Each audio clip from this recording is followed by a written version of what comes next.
So, hello, namaste. My name is Patricia Cori. I'm your host on Spirit Balance podcast.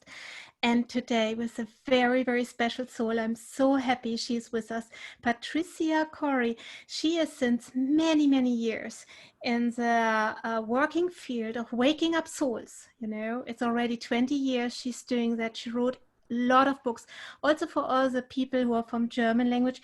They are also translated in German. Please check her books out. And it's all about rising consciousness, transforming, and healing. And right now, we are in a time where it's so important to understand that we are more than our body. Like, who is, behind certain things, what is happening, what's running the show right now here on the earth. And also about our frequencies. So that is very important in this time area we're living in. And I really welcome you warm-heartedly, Patricia Cori, here with us. Thank you. I'm so glad to be with you. And I apologize for being a little confused about the timing, but I woke up late. So anyway, Yes. Thank you. And thank you for all the work that you're doing too. I'm so glad to see that you're increasing your presence on media. And, I'm not really crazy about social media, but I've learned that it's a beautiful vehicle to connect with like-minded souls. And so I'm very active now, much more than I used to be. Yes, and also, I want to say, Patricia, also, I'm also sometimes very, very tired. And like you, I feel a lot of urge right now to, spread the message. And I feel that learning about podcasting, learning about connecting is something very important in these times. And I see a lot of light workers doing that right now. And I'm so happy that we have the chance also to connect like this, to raise the vibration, to raise the consciousness, because we cannot do that alone. We have to come together in these times. Yes, and the fact is that, I've always been pretty distant from media, social media, but we can't travel. We can't touch each other. We're in this ridiculous, bogus situation. And so it's imperative that we acclimatize to social media and learn how to use it rather than it using us, which is what I try to remind people. It's like, this is a vehicle that if we use it wisely, and if we avoid getting censored, which is almost next to impossible, then, I've got readers and viewers all over the world. I'm doing all kinds of interactive things with people, like webinars and things like that. And people who tell me, I have nobody that I can talk to, nobody understands. Well, now they do. So, this is just enhancing the work that we're doing. And hopefully we will be able to go back to that interaction, direct interaction. But right now, yes, it's a wonderful vehicle. I accept it. Yes. So, yes, and you are so busy. I mean, since the 70s, right? How you say in English, since the 70s. I mean, there I saw you already started your light work, and you tried to wake up people in that time. I mean, now it's very different. Now you can talk about things, but how was that in the beginning, and what is your journey until now? Can you share about that, please? Yes, well, it wasn't the 70s, it was the 90s. Oh, okay. Because in the 70s, I was still in California being a hippie. And oh, I love that too. It was a very interesting time when I was in the 90s, when I opened my center in Rome, because it was like, the 90s were still completely sealed up. I mean, yes, there was, of course, a beginning light works movement, and mysticism was growing, but in Italy, not so much. So I decided, I opened a center called Lightworks, and it was the first spiritual New Age center in Rome. And I have a great story for you, because it had, I had a lot of clients. I was doing readings and healings and teaching courses, and I also had a couple of healers also working there. And my then partner, he told me that he was at the cafe nearby, and he overheard the bartender, with the barista, they call it in Italy, the cafe bar, not booze bar, talking to a man. And this man said, what do you think they're doing in there? And he said, I don't know, but I see a lot of people coming in and out. And he said, do you think it's witchcraft? And he said, I don't know. It's just very strange. We need to keep an eye on her. We need to keep an eye on this woman. And, you know, shortly after, Oh my God. I get a knock on the door, and it's a priest. Oh. And I looked through the peephole, and I knew it was trouble. And I opened the door, but I didn't open it really far. Okay, I opened the door and I said, hello, can I help you? And he goes, what's going on in here? I said, I beg your pardon? I said, I want to know what's going on in here. A priest. And I said, are you the police? He said, no, I'm Father blah, blah, blah from the local church. And I said, well, then, under what authority are you coming to my door with an accusatory attitude that you want to examine and enter my space without being invited? I mean, would you do that to your neighbor? And he said, I just want to know what you're doing in here. And I said, well, in a normal situation, the door would have been wide open for you to come in. But in this situation, you're going to have a policeman bring you over here, and then I'll be happy to let you in with the policeman to figure out if I'm doing anything illegal. But other than that, I'm going to have to say goodbye now. And I closed the door in his face. And I saw him standing there through the peephole, because this didn't fit any paradigm that the Italians could ever know. That is, the police are, the priests are authority in Italy. Still, I don't know today because I've been gone now a while, but they hold a lot of authority. The further south you go, the more power they have, and people are afraid of them. Mm-hmm. And he was clearly menacing me. So I was a trendsetter or an innovator at that time. And it was my parachute, or not parachute, it was my trampoline, if you will, to moving on to the work that I started doing, and the channeling work, and this catapult from running a center into being in service around the world globally with the information that I've been bringing through, you know, 14 books, 22 foreign language editions.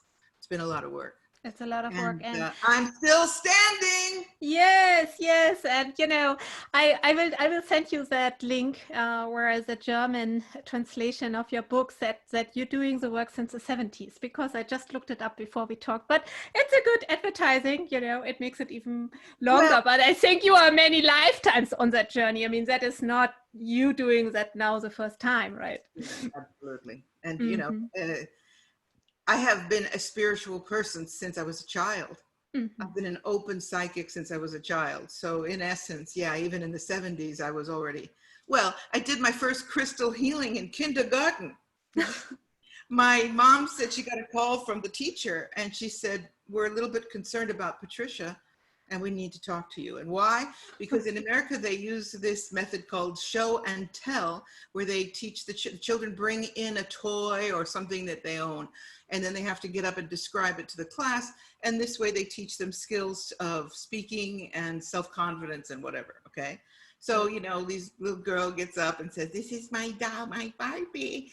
And, you know, this is my Tonka truck. And I get up and I've got a box of rocks and crystals. Wow. 5 years old. And I said, I'm going to do a crystal healing. Who wants to be the person that I got this kid to lie down on the floor and proceeded to put these crystals on him. And I told everybody that I'm working on the chakra system. Wow. Okay, 5 years old. Now, back then, which if we really go back, we're talking the 50s, because I was born in the 50s. Wow. So there was no language resembling anything of this kind in the Western world. I mean, maybe in some cult, but it wasn't common language, and certainly not for children. So it wouldn't be something you hear your mom saying, hey, I'm working on my chakras on the phone, right? It was completely mine, and it was what I was bringing through. So the teacher got shocked because I started moving my hand, doing a crystal healing at 5 on this boy. And he fell into a hypnotic, or let's say an altered state. Wow. And the teacher just freaked out.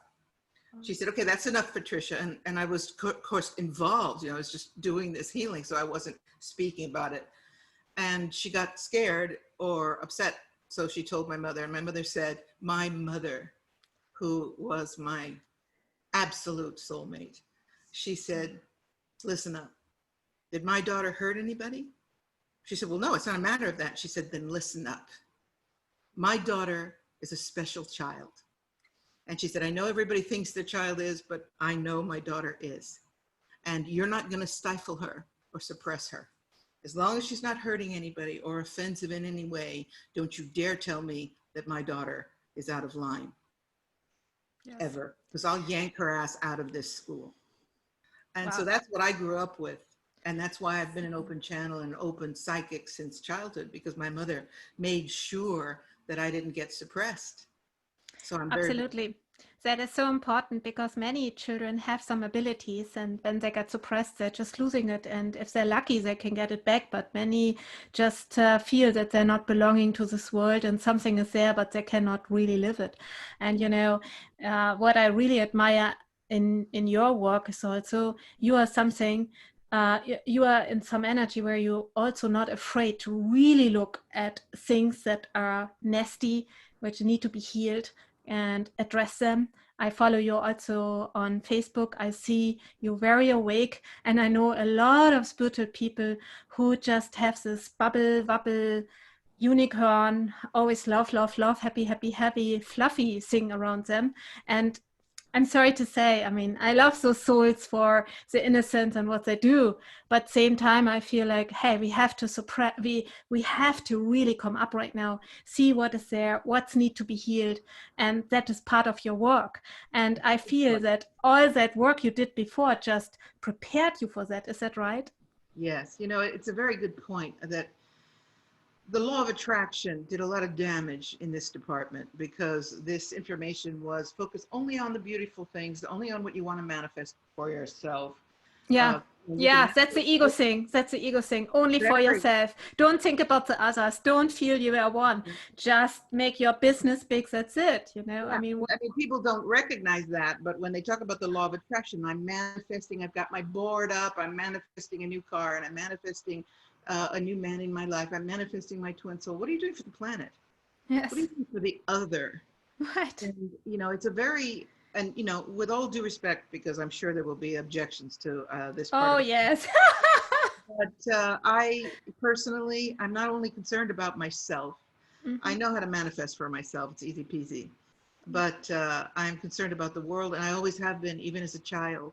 I mean, right. When I was a kid, when I was 8 years old, I decided to collect food. Dig this, collect food for the poor. Never mentioned it to my mother. Started a campaign at school, 8 years old, and I made flyers, handwritten flyers. And I told the teachers and all the, you know, they put it up in the school that I was doing a food drive for the poor, and that they were supposed to deliver the food to my house. So my mother, all of a sudden, these people started driving up with boxes of food. And my mother had no information. She said, what have you done now? And I said, I'm collecting the food for the poor. And the media got on it and everything. My mother was freaked out because we had a garage full of food. She had no idea what the ramifications were. She didn't know how to distribute this food, nothing. I just kept bringing it in. So, you know, these are aspects of being a soul with an intention, right, to be in harmony with life on this planet, and to, right, assist and to serve. And I feel that that's what my mission is. And I have just a problem with the fluffy, bless them. Maybe there's bliss in ignorance. Yes. The expression ignorance is bliss. Personally, for me, ignorance is not bliss. But, you know, it's easier. It's definitely easier. And it's isolationist. So if that's what you need, you know, in respect to these people, if that's what you need to manage, fine. But it's not what I do. It's not who I am. If it is what you do, then God bless you, you know. But there is, at this time on the earth, we are, you know, this is no time to kid around here. We need light forces in full preparation, full power. And we've, you know, Robert Kennedy Jr. just said, this is the big battle here, folks. This is the last one. And I don't think there's time to be fluffy. Absolutely. Absolutely. Wow. I love that. This is not the time to be fluffy. That's so good. And the logo. Yes. Yes. And yes. So, please tell the people who listen about your work and about the knowledge you got from higher dimension of what is going on right now, and what is a shift happening, and what is a wake up. What do you know? Oh my God, that's going to take a couple of hours.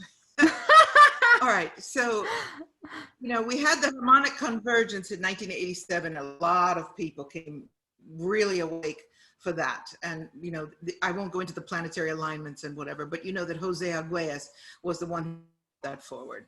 We had 2012 when, I went into huge change. I felt 2012, December 21st, 2012, viscerally. It was a deep, deep experience. And people said, well, nothing really happened. I mean, we were supposed to see a big change and nothing happened. I go, nothing happened? Nothing has happened since 2021 that you could feel as a shift? Think again.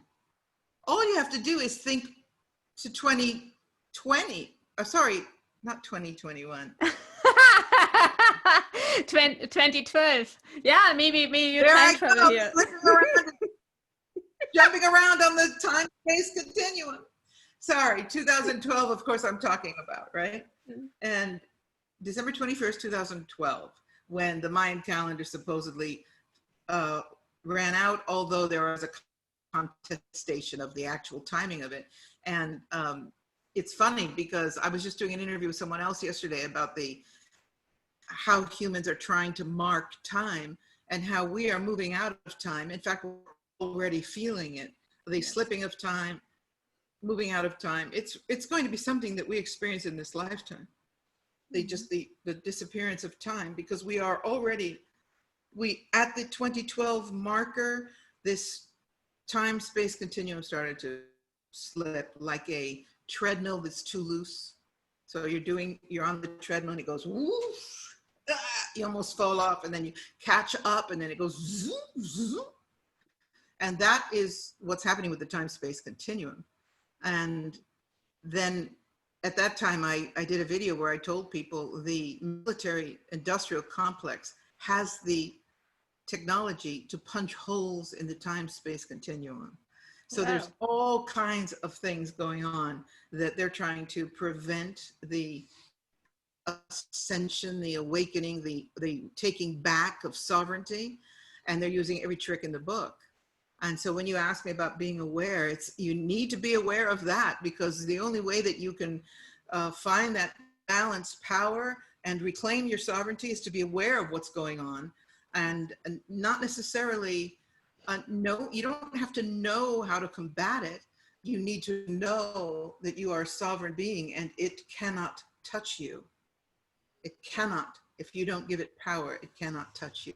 And so, when you ask me, what about the awakening? What is my work on the awakening and the wake-up call and all of that? It has been to help people, and still to this day, reclaim their sovereignty, stop giving it away. And to do that, you need to unplug almost everything of the outer world, all of the input, all of the drama, and it's getting stronger and stronger and stronger. And you need to go deeper and deeper and deeper. And the bottom line is, and my message throughout has been, and so has the message from the Syrian High Council, who are beings on the sixth dimension, be in absolute sovereignty, knowing that no matter what goes on around you, you're only in a tube here. You're only in a short, tiny segment of your conscious existence that you chose to do for some reason. Some of you chose to do this because you're old Atlanteans, you want to write scales. Some of you just wanted to have, spaghetti again and a glass of wine. Right? Because, even Seth, are you familiar with the books of Seth, Jane Roberts? Yes. So Seth, this wonderful spirit that she channeled, he said, I know everybody wants to get into their spirit. The next stage would be in spirit consciousness. But he said, let me tell you what I would do to make love again to a beautiful woman, or drink a bottle of Chianti with a big, beautiful steak. I was like, wow. But, it's a beautiful explanation concept for how we're always aspiring for things that are beyond us or in the future as we understand it. And my message of empowerment is, this is what you've got. If you cannot create heaven on this earth, you're not going to create it in the fifth dimension. Bad news for you. So this is what you've got. You have a commitment to yourself. You hopefully have a concern, at least, for the other. Right. And that's what being a light worker is. And that's Right. what we are. And that's why we're sitting here. Right. Trying to help more people understand this outer world is only an illusion, and that they are entrapped in it only because they allow it to have their power. A good example of this, and then I'll stop rambling, is the mask. That people cannot recognize that this mask is a symbol of slavery befuddles me completely. Mm-hmm. I just, not only are they wearing it out of fear, they want it. They're demanding it. They're hating you if you're not wearing it, and they're getting ready for the vax because that's what they really want. Then they know they'll be safe. And then if you don't have it, you'll have to go in some kind of leper colony because they have it, so they're going to be safe. But of course, if you don't have it and they do have it, so they're safe anyway. So what's the problem, right? There's just a complete brain hemorrhage going on. Absolutely. On the collective. And, when you see these people, I'm on this island. It's supposedly, this is the second best air on the planet where I live. All right. And I can tell you, it's the best air I ever breathed, even in Tibet. Of course, in Tibet, you can't breathe anyway because it's no oxygen. But you see these people, we have no cases here, never had it. They claimed we had 5 cases, and 8 weeks later, we still had 5 cases. And I'm like, they should either be dead or healed. Why do we still have these cases 5, 8, 12 weeks later? And everybody's in masks, and everything is plasticized. They put these plastic barriers in all the shops, the grocery stores. These people are covered in masks, and then they have the plastic in front of them, plastic gloves. The other day I was in the grocery store, this girl put hand sanitizer on the gloves. So she's completely sealed, and she's rubbing and having a hard time because if you put liquid on rubber gloves, you're going to really have a problem, right? She's trying to manage the money with these sticky gloves.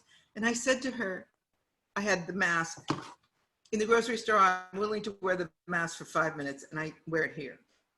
And so I said to her, do you have any idea, no offense, how much damage you're doing to yourself? And she just looked at me. I said, you realize you're not breathing any air here, right? And all of these poisonous sanitation things, do you have any idea? And she said, I can't talk about this. And she kept doing my grocery. Out I went. And I thought, well, I'm still going to keep putting those seeds out, even if they arrest me for daring. Right. Because this is the ultimate enslavement. It's the setup. I mean, the satanic rule on this, the cabal, they're laughing their asses off. They're sitting around in their drug-infested dens saying, all right, what do we want them to do next? Let's see. Oh, we'll tell them they have to have, let's see, we had to have condoms to protect us against AIDS, which we created, right? So there went the spontaneity of intimacy and, of course, a certain reduction in population. That now we're not supposed to kiss, we're not supposed to breathe, we're not supposed to touch, we're not supposed to, what are they going to do next? And I am of the group that says, I refuse to consent. If we get to the point where they're lining us up like Nazi Germany and making us take the print, I'm jumping in the ocean with the dolphins. Yes. So. Yes, that is. But I don't perceive that it's going to happen, Bharati. I don't think they're going to get away with it. I think that this massive enslavement is wonderful from the point of view that it's bad enough that people are finally waking up. Absolutely, absolutely. I see that the same way. For me, it's also unbelievable that some people cannot see what is going on. Even they want to force children to wear the mask in schools where it's hot inside, 30 degrees, And I read yesterday somebody was falling, unconscious because of the heat It's so hot here right now in Germany, and somebody's falling unconscious, hit his head very bad, is now in intensive station, because they they have all the time their own air breathing in. I mean, you know what I'm talking about. And yeah, and that's part of the agenda, right? And I cannot understand why people cannot see that, and even tell that's important to wear it. And that is very difficult for me as well to understand. That there are some people who can see what's going on, and some people, they're in this deep hypnosis, and I'm thinking, what else has to happen? What else has to happen that they just think? They are the people that are in this mindset are drugged by media. And people say, yeah, I know the news. It's not just the news, it's everything. It's TV shows, it's comedy talk shows. That's all they talk about, is we have to be protected and we need the mask. And there even a lot of these people are wearing masks on the set. And it's just imprint all the time. Imprint, you're going to die. And then all the false numbers of the deaths and all the horror stories. And, the answer to that question is very deep. And the point is that people have not really reconciled their mortality. We don't look at death in a healthy way like in Eastern civilizations, with which you are familiar. Right. Death is a celebratory passage. Oh, yes. In Western civilization, we don't talk about it. It's a horrible thing. We start crying if we even think about it. The funeral is dark and morose. Mm-hmm. We have no preparation for death, not really. And despite religion, if you really think about it, most people, I'm going to generalize and say most people don't believe in their immortality. Yes. I had a conversation with somebody very close to me, and he said, I really envy you for your spirit. And I said, how can you envy spirit? He said, I mean the fact that you really do believe this thing. Very condescendingly, I might add. You really do believe this thing about, you live on after death. And yes, I said, hello? Is that what you envy? And he said, well, I mean, I'd like to believe it, but I just don't. I said, so what do you believe? He said, I believe that you've got, 80 years if you're lucky on this planet, and then that's it. I said, okay, so how can you sleep at night knowing that this could be the moment when you're done? And he went, well, that's a scary thought. I said, well, it's your thoughts. You believe that at any minute you can kick the bucket. If you're lucky, you're going to make it to 80, but you're already 70, so you're already counting on the countdown. If there's nothing to look forward to after that, oh my God, I feel for you. I feel for you. He said, I wish I could feel it, but I don't. I don't believe it for a minute. And I said, well, I got good news for you. When you get to the other side, be sure to say hello to my mom. She'll be offering you a cup of coffee for sure. And leave a place for me at the dining table when I pass through, because we're going to have a long talk. Mm-hmm. But, I really reflected on that aside from the humor. And I thought, this is the quintessential problem with humanity. People do not really believe. When I say people, there are billions of people who do. But I'm talking a lot about our Western civilization, because that's where most of the communication, at least that I'm having, is happening. And most people do not believe in the infinity of existence. So we keep trying to train ourselves to be spiritual, but the core of spirituality has to be that. To understand the universe, the infinite universe, the creator, the unity of oneness, the heart, you have to understand the immortality of the soul. Right. Otherwise, you're playing games with yourself, aren't you?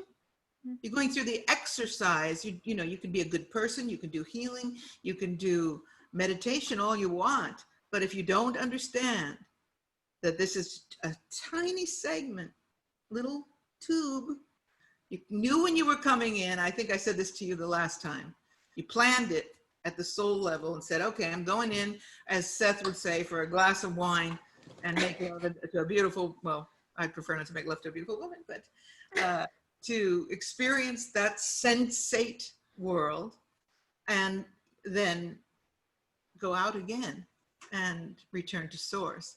If you don't get that, you're trapped. Yes.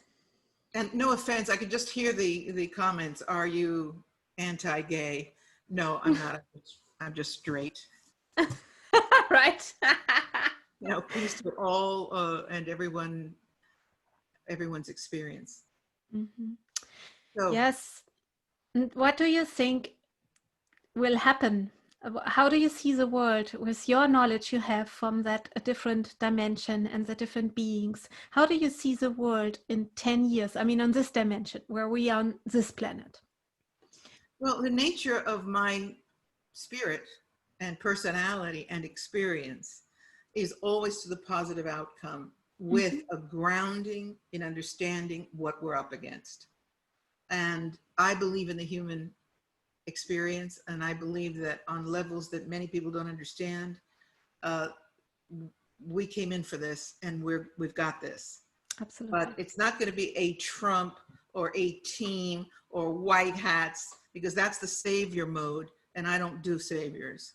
We are the saviors. I love that expression. We are the saviors we've been waiting for. It's not going to be good ETs hovering over the cities.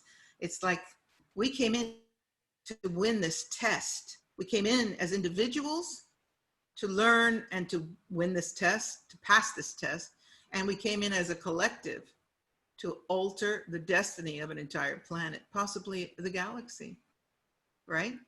Yes. Because how Earth shifts now at the human level, how civilization shifts now, because the Earth is shifting anyway, and that has to do with the galactic process of the sun. The whole planetary solar system is shifting, but how civilization shifts, that's up to us as individuals and as a unity. And, you know, we're up against some really dark shit. Mm-hmm. And so there's no time for fluffy, what was the expression? Fluffy Fuffy? When I said, would that should be a slogan? I don't do fluffy or something like that. Yeah, something. We don't do fluffy. Yes, yes. We don't do fluffy.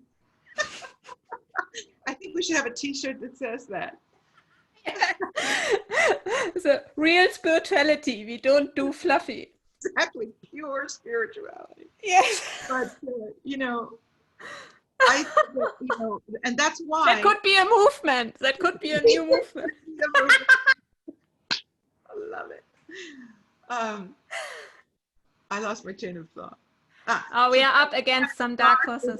As dark as it is the ultimate. There's never been a time in civilization, I mean, perhaps the Middle Ages were pretty dark, but not such an expansion that covered the globe and that had this massive technology and alien technology and all this battle at the earth level, underground, overground, in the atmosphere. My God, it's never been this gigantic, just overwhelming, and yet we came for it. So I think I'm pretty confident that at the soul level, I knew exactly what I was doing.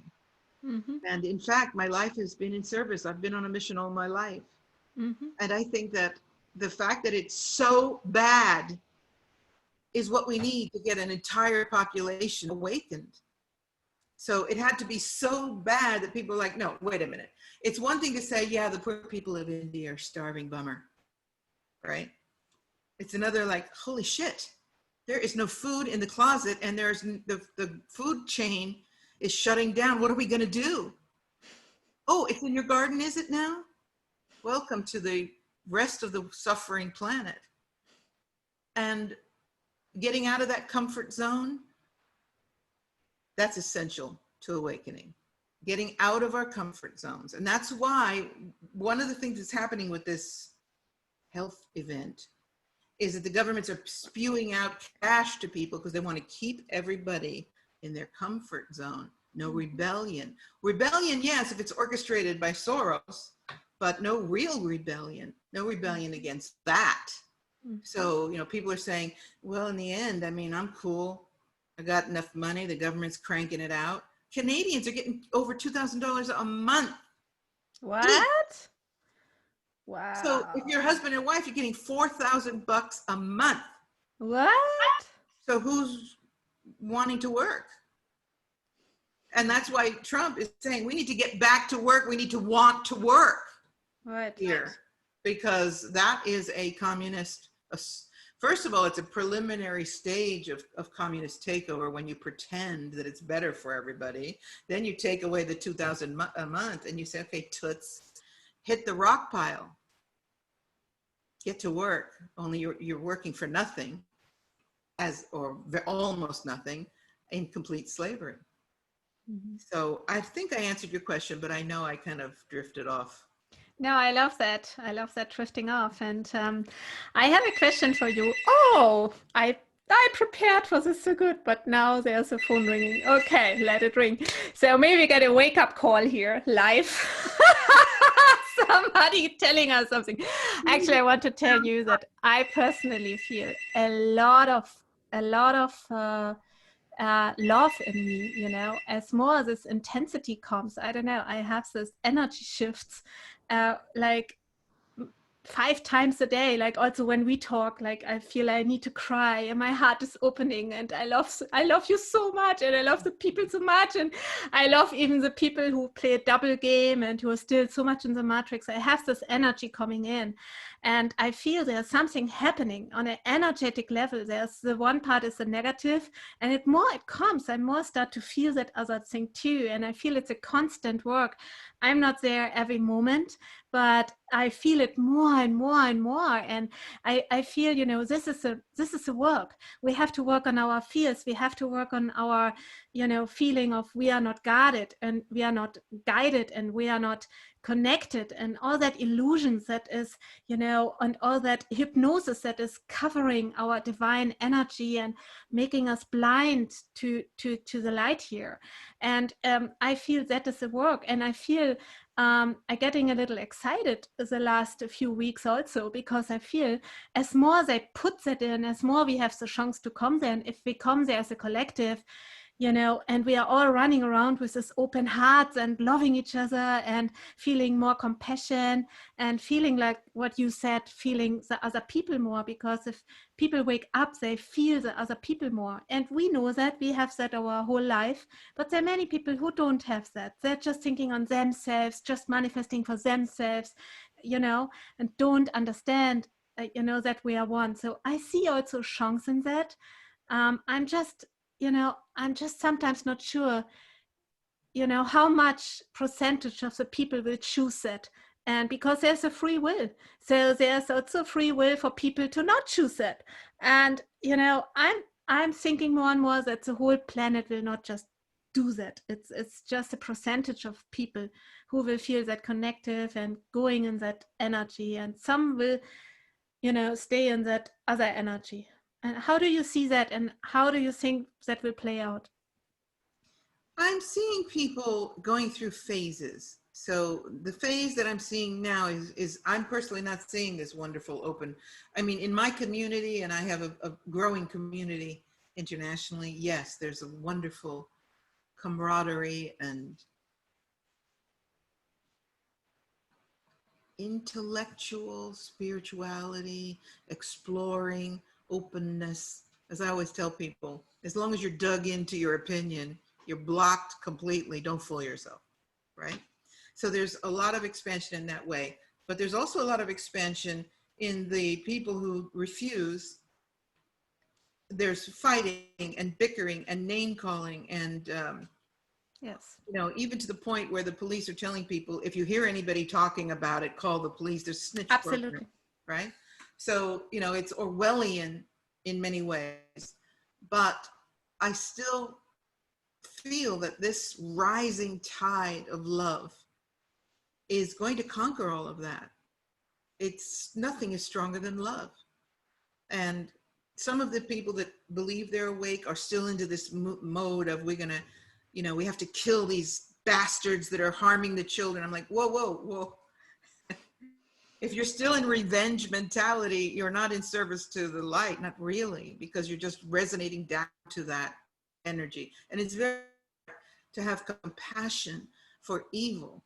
It is the ultimate test to be able to feel compassion even for evil, because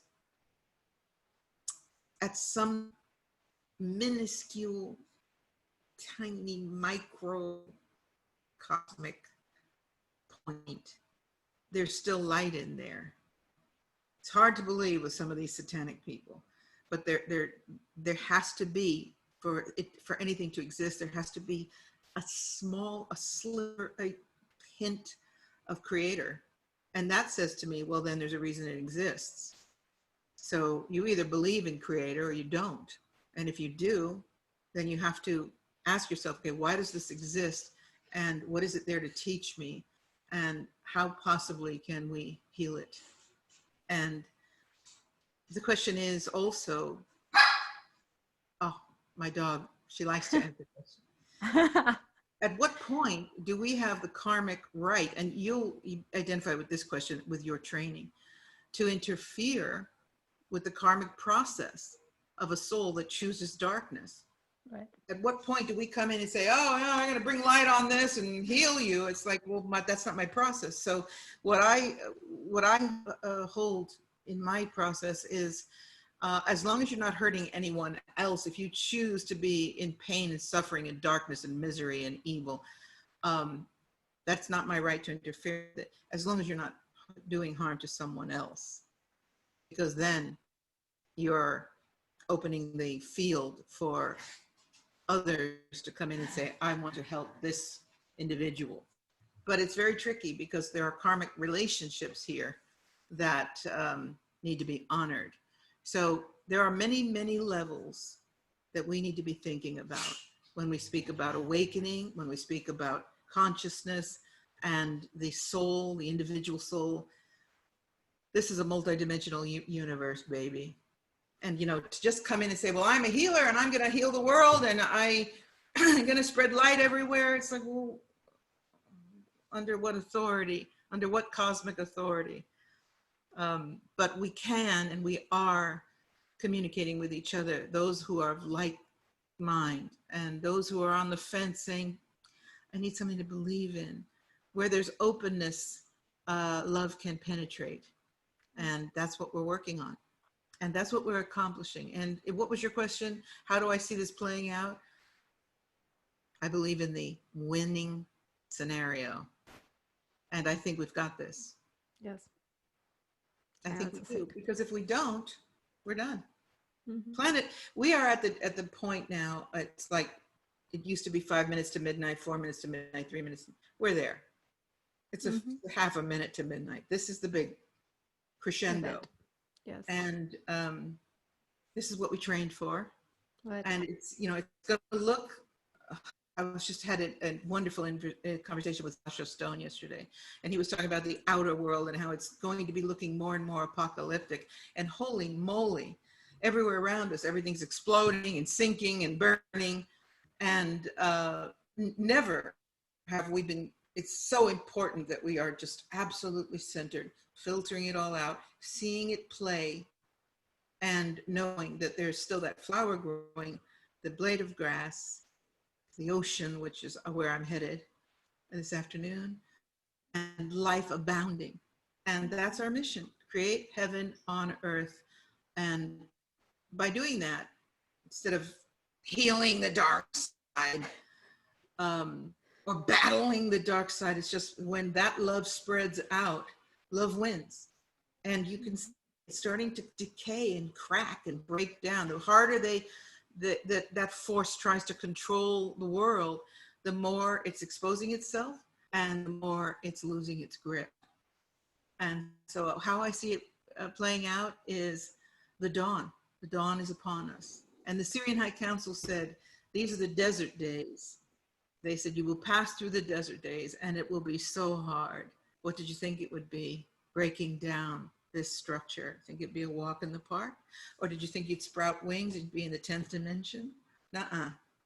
But here we are, we're in the desert days of civilization, and it's hard and it's painful and it's scary, but the dawn is rising. Yes. That's where we're headed. It's beautiful. Patricia, I want to share some small experience, and I would love to have your feedback and or your thinking on that. And I think that might help a lot of souls to understand. I had, I think, 7, 8 months ago, I had a question in my heart. How is the negative energy working, and how is it possible that they take out life energy and using suffering and taking out prana, life energy, to create their own energy field to make it bigger? I mean, there's a mechanism for the white, and there's a mechanism for the negative side, how they do their magic. And so I was not sure how is that possible that they using life force of other beings and feeding on suffering. And I was actually having that crazy prayer. I want to understand that. Oh my gosh, Patricia. It was crazy that I thought that. And then I was going to sleep, and all of a sudden my body got completely paralyzed. And I had this out of body experience just a little bit, and I saw like a demon. And it was, but I got in telepathic, I got the message, we got you. It's just to teach you. And this demon could only enter me when I was at a state of completely terror. So that would not have entered me if I would not be in terror. And my experience with that was, I mean, they got me. It just touched me and then went away, and I was shaken up. I mean, I came back, and when I opened my eyes, I was not sleeping. I was coming back to my body. I was opening my eyes, and still I saw a shadow there, and I was like, wow. I just opened, the window and made the light on. I was like, oh my gosh. I was for 2-3 days, I was shaky. And there is when I really understood, that this is what you're talking about. This is so essential. They try to fear us. They try to push us. They try to make us coming into that big fear because they're feeding on it. And even in the rituals, that is exactly what they do. And if something bad like this would happen, if we would not resonate, if we would completely stay in connection with the light, which is the most horrible test, which I hope we don't have to go to. But, in that case, for example, when you said in case if they want to make a mark, you're going in the ocean. If we do that with love, they are not one, we won. So that is a very high level of thinking. But I also think that, or I don't want to say high and low, but I want to say that many people will not get that. And so we don't want to take suicide here, but we want to make understandable that if we go into that fear, and if we let do things with us, our soul is getting a different frequency, and they can feed on us. And it's difficult to uplift our soul once you have some implant, or once you completely under the fear, you cannot raise up. So that was a big lesson for me. I'm still chewing on it, I have to say. Because it's for me really, really hard what I saw, that they really know what they're doing. It's not an accident. Those guys know what they're doing. And so how much evil is behind that is very shaky. Yeah, and they draw on so many billions of people's energy through the group adrenaline. And I wanted to say two things. Remind me to talk about your comment about suicide, okay? I wanted to say that, when you spoke about prana, I've been speaking a lot about this. I can't wear a mask for more than a minute. Right. I get sick. I can't stand it because I need a lot of prana in my work, in my life. And so that is, people don't recognize that when people say to me, why are people this hypnotized? Well, they're not getting prana, first of all. And so you combine the terror of I'm wearing the mask, I'm obedient, the government says we need to wear it to be safe. Oh my God, you could kill me and you have to protect myself. No prana. And you can attract demonic energy into your field. Sure. Because the natural balance of mind over matter and the healthy respiratory system is depleted. And, there's a lot going on in the astral and the lower astral. So, I like to remind people that one of the things, at least to consider, that one of the things we're seeing with so many people completely insane over this thing is I wonder if they've attracted some entities. Mm-hmm. in that mask of theirs, what are they carrying around?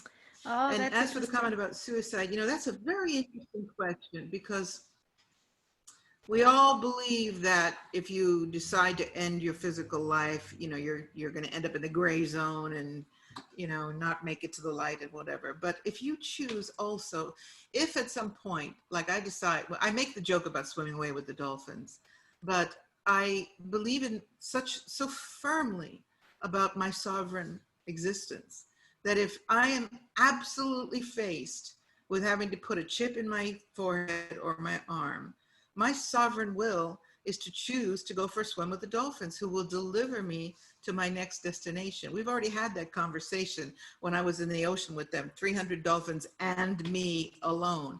And I started to swim away with them. I don't know if I told you this in the last interview, did I? No. So I went there to swim with, came here. That's what how I ended up in the Azores, is I came to swim with wild dolphins. I had never jumped off a boat in my life. I jumped off a boat in the middle of the Atlantic. And because I was alone, and I hired this boat for just me for 4 days, because I was channeling the book Before We Leave You, Messages from the Great Whales and the Mighty Dolphin Beings. And I thought, well, unless I swim with them, I'm a con. How can I present this book to the world and not have been in with them? So the universe provided. There was no other boat out there, because this is a place where people go out with the, whale watching. Because I hired the boat for myself, I had the off hours instead of the commercial hours. And the pilot said, we have a pod of about 300 dolphins, bottlenose dolphins. He said, it's unbelievable. We've never seen a pod this big here in the Azores of this species. And he said, get suited up, we're going. So my first encounter with wild dolphins, I'm jumping off a boat to a pod of 300 big dolphins. And it was a lot to manage. It was a lot to deal with, because I was facing my fear. I was thinking, how do we know that some of these fins aren't sharks? And the captain was going, Patricia, jump in. If you don't, we will.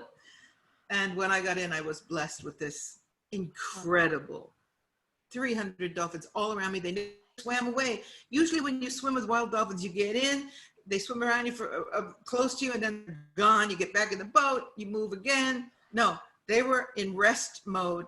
And for 2 hours, to the point that I couldn't swim another minute, they were with me in the ocean, 300 dolphins. And what happened was, at the end of this, when I was realizing that I couldn't stand it, because I didn't want to get out of the water, because I'm thinking, if I get out, I'll miss this. But it was hard being in an ocean environment with all these, there's a lot to cope with, right? Right. And at one point, I was swimming with this mother and her baby, and I lost conscious awareness of anything else.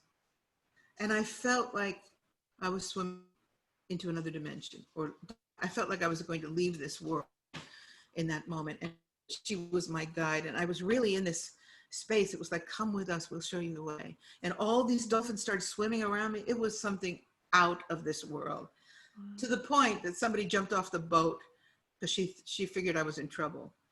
And she grabbed my hair, and she was giving me all those dive signals, right? And I looked at her, it's like, are you Like, what are you doing?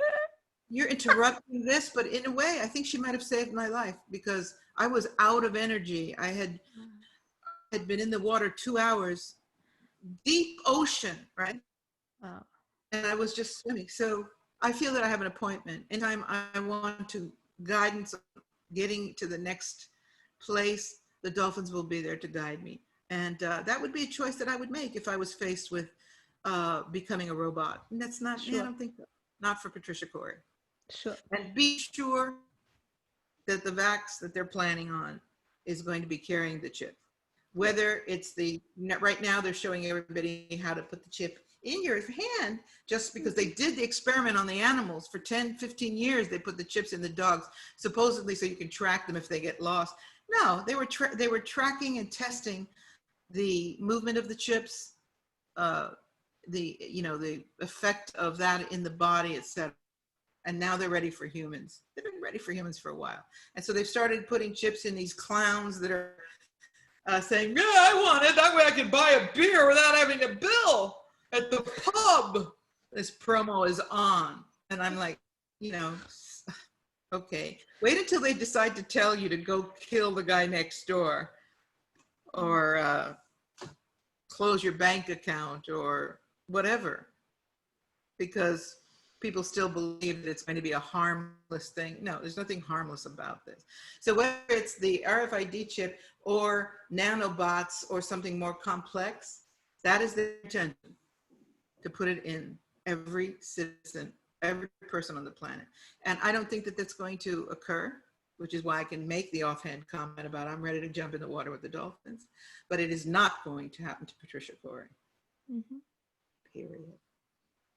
So again, resolution. I'm fearless because I have a plan, an alternative. If that were to ever be a reality, I have an alternative. But I don't think so. I think that I also don't think so. Enough people will stand against this that they, Yes. you know, there will be people that are willing, lined up, and that might be enough for them for a while. Yes, we'll yes. But I don't adhere to the fear of that. It doesn't touch me. No. What happened to Patricia Cori? And I think that's what being a sovereign being is all about. Yes. And that is a message. That is a message to the people who are listening here. And you know, Patricia, are you offering coachings to help people to go through their fears? Or are you doing online work like that? Can you tell something about that? If people feel like, oh my gosh, I'm in fear, I want to raise up, I really want to connect to that divine energy. How do you work, and how people can connect to you? Okay, well, I do clairvoyant readings. Usually people want the reading first so I examine all the factors of what's going on with this person energetically, emotionally, all the layers, and bringing in sometimes guides, sometimes spirit animals. And, you know, it's very liberating. For a lot of people, there's big breakthroughs just in that clairvoyant session. And then as far as the coaching, usually I like people to think about 3 sessions, because we have to go through what the fear is, how to deal with the fear, how to set goals, how to find your mission. That is the biggest thing that people come to me about. I'm lost. I don't know what my mission is. How do I find that? What's the purpose of life? These are existential questions, and people need help with them, especially now, because they're feeling disconnected from life, from the earth, from each other. And so my work is about helping people get back connected to the earth, but most of all, to find that sovereign power of recognizing, again, they came in because they wanted to come in. It wasn't an accident. And so if they take honor of that soul commitment, and if they take the power and intent of that, then the natural process is to come back up into a state of being consciously aware of who you are. And that's my work. That's what I think matters most at this time. If people are interested, they can find out more about it by contacting me at patriciacori.com and the contact page, and they can write to me and ask me what they'd like to find out more about. I'm also developing some courses online, because I used to do DNA. You know, I think I was the first person to ever do DNA activation back 23 years ago. Nobody was talking about it, and now everybody's doing DNA activation. But I'm still doing that work, and so I'm developing a course now for DNA activation online. So I've got a lot of things going on. Wow, let me know about that. And Patricia, I'm so happy to connect to you. I mean, I just feel, we understand each other, and it's so amazing. There are not many souls like that, and everybody who listens, I can really tell you the inner work is so important. And with Patricia, you have somebody really authentic, because there are a lot of people who are not who are not that deep into things than you are. So I feel right now we don't need the fluffy puffy coaches, we need the real guys. So if you feel you're ready to go the next step, you can get in touch with Patricia and check also out her books. We will list some of the things under the podcast also, and also your link to your YouTube channel. And thank you so much, Patricia, for being here with me again.